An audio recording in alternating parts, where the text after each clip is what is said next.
slapping a woman who is standing innocently on the side and doing nothing. She's not moving. I can show you that video right now. DCP Sandeep Lamba is his name. Let's not be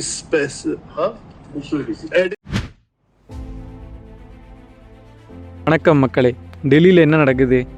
நாடே பரபரப்பாக பேசிகிட்டு இருக்க இந்த NEET தொடங்கின வரலாறு, கடந்து வந்த பாதை, தற்போது இதனோட ஸ்டேட்டஸ் என்ன என்பது பற்றியும், குறிப்பாக தமிழ்நாடு ஆரம்பத்திலேருந்தே இப்போ வர நீட்டை பேன் பண்ணணும்னு போராட்டம் பண்ணிகிட்டு இருக்காங்க. அதனுடைய டைம்லைனும் சேர்த்து A to Z நீட் பற்றி பார்க்க போகிறோம். சேனல் சப்ஸ்கிரைப் பண்ணாதவங்க சப்ஸ்கிரைப் பண்ணிக்கிறங்க. வாங்க வீடியோக்குள்ளே போகலாம். ஃபஸ்ட்டு நீட்னா என்னென்னு பார்க்கலாம். நீட் என்பது ஒரு என்ட்ரன்ஸ் எக்ஸாமுங்க.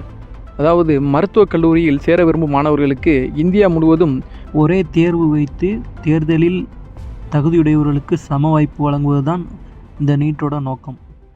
2010ஆம் ஆண்டு மெடிக்கல் கவுன்சில் ஆஃப் இந்தியா இது குறித்து நோட்டிஃபிகேஷன் மத்திய அரசுக்கு அனுப்புது.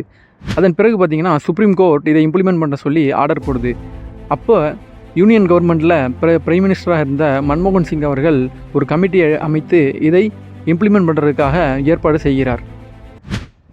ஆனால் நீட் அறிமுகப்படுத்தின இந்த காலகட்டத்திலேயே இதற்கான எதிர்ப்புகள் நாடு முழுவதும் மேலோங்கி இருந்தது. இதற்கு பிறகு பல்வேறு வழக்குகள் இதற்காக தொடுக்கப்பட்டன. நடைமுறை சிக்கல் காரணமாக நீட் இம்ப்ளிமெண்ட் படுத்தப்படவில்லை. 2013 முதல் 2016ஆம் ஆண்டு வரை சட்ட சிக்கல் காரணமாக நீட் இம்ப்ளிமெண்ட் படுத்த முடியலை. ஆனால் 2017ஆம் ஆண்டு மீண்டும் சுப்ரீம் கோர்ட் இதை இம்ப்ளிமெண்ட் பண்ண சொல்லி உத்தரவு பிறப்பித்தது. குறிப்பிட்டு சொல்லணும்னா இதை எந்த கவர்மெண்ட்டுமே நீட்டை கொண்டு வரலை. அதாவது சுப்ரீம் கோர்ட் ஆர்டர் மூலமாக தான் நீட் இம்ப்ளிமெண்ட் படுத்தப்பட்டது. ஆரம்ப காலகட்டத்தில் இருந்தே யூனியன் கவர்மெண்ட்டுக்கும் நீட் இம்ப்ளிமெண்டேஷனுக்கும் எந்த தொடர்பும் இல்லை என்பதே மறுக்க முடியாத உண்மை. 2018ஆம் ஆண்டு முதல் நீட் நடைமுறையில் இருக்குது. நீட் நடைமுறைக்கு வந்ததிலிருந்தே மீண்டும் பல்வேறு சர்ச்சைகளும் கண்டனங்களும் எழுந்தன. குறிப்பாக நம்முடைய தமிழ்நாட்டைச் சேர்ந்த மாணவி அனிதாவின் மரணம் தேசத்தையே உலுக்கியது குறிப்பிடத்தக்கது. நீட் ஆதரவாளர்கள் என்ன சொல்கிறாங்கன்னா, நீட் ஒரு டிரான்ஸ்பரண்டான எக்ஸாம். இது நாடு முழுவதும் நடத்தக்கூடிய ஒரே மாதிரியான தேர்வு. இதன் மூலமாக மாணவர்கள் அனைவருக்கும் சமமான வாய்ப்பு வழங்கப்படுகிறது மற்றும் மருத்துவக் கல்லூரியில் நடைபெறும் ஊழல்களையும் ஒழுங்குபடுத்தப்படாத மருத்துவக் கல்லூரி அட்மிஷன்களையும் இதன் மூலம் சரி செய்ய முடியும் எனவும் நீட் ஆதரவாளர்கள் கூறி வருகின்றனர்.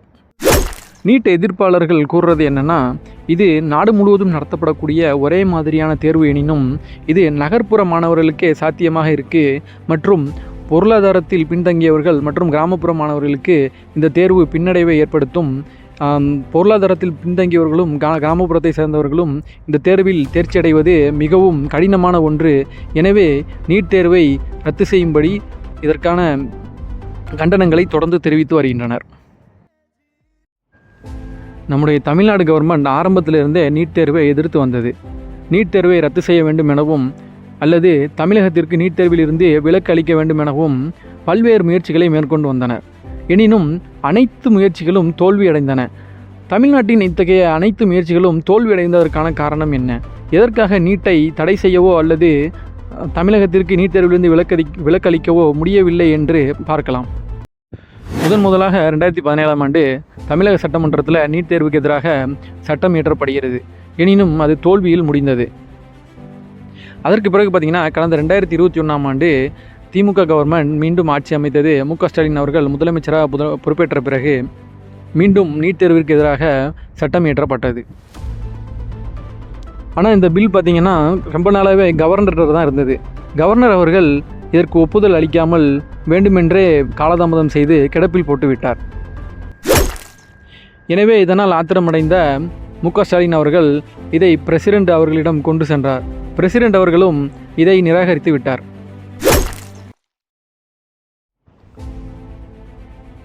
கவர்னர் மற்றும் குடியரசுத் தலைவரின் ரிஜெக்ஷன்ஸ் தொடர்பான இந்த வழக்கு உச்சநீதிமன்றத்தில் உள்ளது என்பது குறிப்பிடத்தக்கது. தமிழ்நாட்டின் இத்தகைய அனைத்து முயற்சிகளும் தோல்வியடைந்ததற்கான காரணம் என்ன என்பது பார்க்கும்போது இது அடிப்படையில் ஒரு கான்ஸ்டிடியூஷனல் இஷ்யூ. அதாவது கல்வி என்பது பொதுப்பட்டியலில் உள்ளது. சென்ட்ரல் கவர்மெண்ட் மற்றும் ஸ்டேட் கவர்மெண்ட் ஆகிய இருவருக்குமே இதில் பங்கு உண்டு என்பதால் இதற்கான முடிவை அவ்வளவு எளிதாக யாராலும் எடுத்திட முடியாது. தற்போது 2026ஆம் ஆண்டு ஆட்சிக்கு வந்துள்ள தமிழக வெற்றி கழகமும் நீட் தடை செய்வதற்கான தங்களுடைய நிலைப்பாட்டையே எடுத்துள்ளது. எனினும் இதற்கான பதிலை காலம்தான் சொல்ல வேண்டும். இதுக்கு நிரந்தர தீர்வு தான் என்ன அப்படின்னா, அந்த கல்வி பொது பட்டியலிருந்து மாநில பட்டியலுக்கு கொண்டு வரணும். ஒருவேளை அதில் ஏதாவது சிக்கல்கள் இருக்கு அப்படின்னா ஒரு இடைக்கால தீர்வா இந்த இந்திய அரசியலமைப்பு சட்டத்தை திருத்தி ஒரு ஸ்பெஷல் கன்கரண்ட் லிஸ்ட், சிறப்பு பொது பட்டியல் அப்படின்னு ஒன்று உருவாக்கி அதில் கல்வி மற்றும் சுகாதாரத்தை அதில் சேர்க்கணும். இப்போ சமீபத்தில் நீட் தொடர்பான கொஸ்டின் பேப்பர்கள் லீக் ஆனதை தொடர்ந்து காக்ரோச் ஜனதா பார்ட்டி தலைவர் அபிஜித் இந்த போராட்டங்களை முன்னெடுத்தார். கடந்த ஜூன் 28 முதல் லடாக்கைச் சேர்ந்த ஸ்டூடெண்ட்ஸ் எஜுகேஷன் மற்றும் கல்ச்சுரல் மூமெண்ட்ஸ் அமைப்பின் தலைவர் சோனம் வாங்சக் உண்ணாவிரத போராட்டத்தில் ஈடுபட்டார். ஜூலை 20 அன்று போராட்டக்காரர்கள் பாராளுமன்றத்தை வந்தடைந்தனர். அதன் பிறகு காவல்துறையினரால் போராட்டக்காரர்கள் கடும் தாக்குதலுக்கு உள்ளாக்கப்பட்டனர். 22 அன்று சிஜேபி தரப்பினரால் சில கோரிக்கைகள் முன்வைக்கப்பட்டது. அந்த கோரிக்கையின் விவரங்கள் யாதெனில், சோனம் வாங்சக் அவர்களை விடுதலை செய்ய வேண்டும், education minister Dharmendra Pradhan resign செய்ய வேண்டும் மற்றும் நீட் முறைகேடுகளால் இறந்த மாணவர்களின் குடும்பத்திற்கு 1 கோடி இழப்பீடு வழங்க வேண்டும் மற்றும் எந்தவிதமான எஃப்ஐஆரும் லீகல் ஆக்ஷன்ஸும் போராட்டத்தில் ஈடுபட்டவர்கள் மீது எடுக்கக்கூடாது என்பதே இந்த கோரிக்கையின் அம்சமாகும். தற்போது இந்த போராட்டமானது ஜூலை 21 முதல் மாணவர்களால் ஜந்தர் மந்தர் டெல்லியில் நடைபெற்று வருகிறது. டெல்லி போராட்டத்தில் ஈடுபட்டவர்களின் நீட் தொடர்பான நிலைப்பாடும் தமிழக அரசின் நீட் தொடர்பான நிலைப்பாடும் வித்தியாசமானவை. அதாவது சிஜேபி தரப்பினர் நீட்டை முற்றிலுமாக தடை செய்ய வேண்டும் என போராட்டத்தில் ஈடுபடவில்லை. அதே நேரத்தில் தமிழக அரசின் நிலைப்பாடு நீட்டை முற்றிலுமாக தடை செய்ய வேண்டும். எனினும் போராட்டத்தில் ஈடுபடும் மாணவர்கள் அடக்குமுறைக்கு உள்ளாக்கப்படுவதை எதிர்த்து இந்தியா முழுவதும் அனைவரும் மாணவர்களுக்கு ஆதரவு அளிக்க வேண்டும் என்பதில் எந்தவித மாற்று கருத்தும் இல்லை. இந்த போராட்டம் வலுப்பெற்றதை தொடர்ந்து தமிழ்நாட்டில் சில அமைப்பினர் ஃபால்ஸ் நரேட்டிவ்ஸை கட்டவிழ்த்து விடுகின்றனர். தற்போது நடைபெற்று வரும் இந்த போராட்டத்தை தமிழக மக்களும் தமிழக அரசும் ஆதரிக்கவில்லை என்றும், அனைவருமே படங்கள் பார்ப்பதிலும் மற்ற விஷயங்களிலும் கவனம் செலுத்துகின்றனர், ஆனால் போராட்டத்தை புறம் தள்ளுகின்றனர் என்று பொய்யான கதையை பரப்புகின்றனர். தற்போது தமிழ்நாட்டிலும் இந்த போராட்டங்கள் நடைபெற்று கொண்டிருக்கின்றன. எனினும் இந்த போராட்டத்தை திசை திருப்பும் விதமான கருத்துக்கள் பரப்பப்படுவது ஏற்புடையதல்ல. நீட் தொடர்பான போராட்டங்கள் கடந்து வந்த பாதையினை திரும்பி பார்க்கும் பொழுது தற்போது பரப்பப்படும் கருத்துக்கள் பொய்யானவை என்றும் அடிப்படை அறமற்றும் இருக்கின்றன என்பது தெளிவாகிறது. நீட் போராட்டத்தின் போது ராகுல் காந்தி அவர்கள் கைது செய்யப்பட்டார். அந்த கைதினை தொடர்ந்து தமிழ்நாட்டு முதலமைச்சர் ஜோசப் விஜய் அவர்கள் அதற்கான கண்டனங்களை வலுவாக வைத்தார்.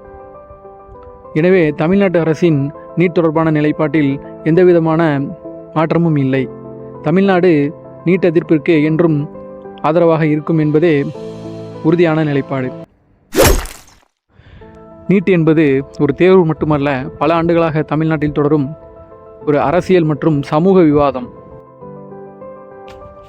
இறுதியில் இது அரசியல் கட்சிகளின் வெற்றி அல்லது தோல்வி பற்றிய கேள்வி அல்ல. இந்தியாவின் மருத்துவ கல்வி முறை உண்மையில் அனைத்து மாணவர்களுக்கும் சமமான வாய்ப்பை வழங்குகிறதா என்பதுதான் மிகப்பெரிய கேள்வி. இந்த வீடியோ உங்களுக்கு நிச்சயம் பிடித்திருக்கும் என நம்புகின்றேன். இது போன்ற பொலிட்டிக்கல் அனாலிசிஸ், ஜெனரல் நாலேஜ் மற்றும் கரண்ட் அஃபேர்ஸ் குறித்த வீடியோக்களுக்கு நம்முடைய சேனலை சப்ஸ்கிரைப் செய்து கொள்ளுங்கள். மீண்டும் ஒரு நல்ல வீடியோவில் உங்களை சந்திக்கின்றேன். நன்றி, வணக்கம்.